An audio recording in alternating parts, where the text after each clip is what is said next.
Hai, saya Ros dari Ansuran Mudah Malaysia.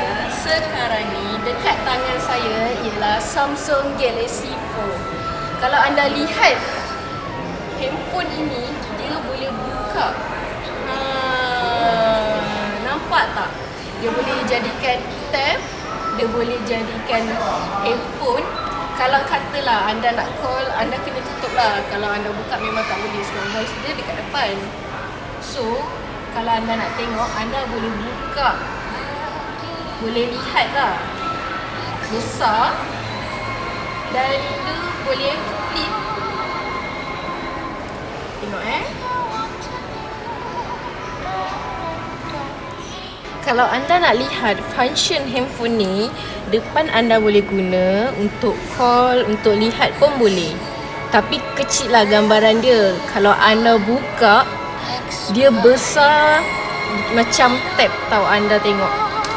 Kalau macam katalah anda banyak kerja nak buat kan, anda boleh belah nak tengok dia punya function dia.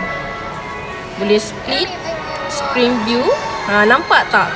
Dia ada dua. Dia boleh tengok dua tempat. Kita boleh buat lagi untuk tengok. Nampak? Inilah specialnya Galaxy Fold ni. Split. Nampak tak? Kalau anda nak Google, boleh terus direct dengan tengok YouTube. Nampak? Function dia lah. Tapi kalau anda nak main game, dia terus besar. Nampak tak? Puas hati tau kalau kita main game guna handphone ni. Nampak? Besar. Sangat puas tau main game. Okey, kalau kita nak ambil gambar, tengok okey. Nampak tak? Rasa macam tak puas hati, kecil kan? Kita boleh buka.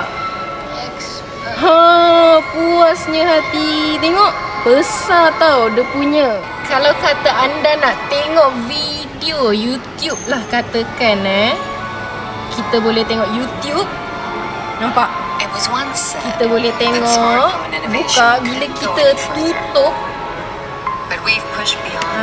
dia automatik akan jadi macam ni. Okey, kita buka pun dia akan sama juga, terus menjadi besar. Cepat-cepatlah anda kejar ini. Okey.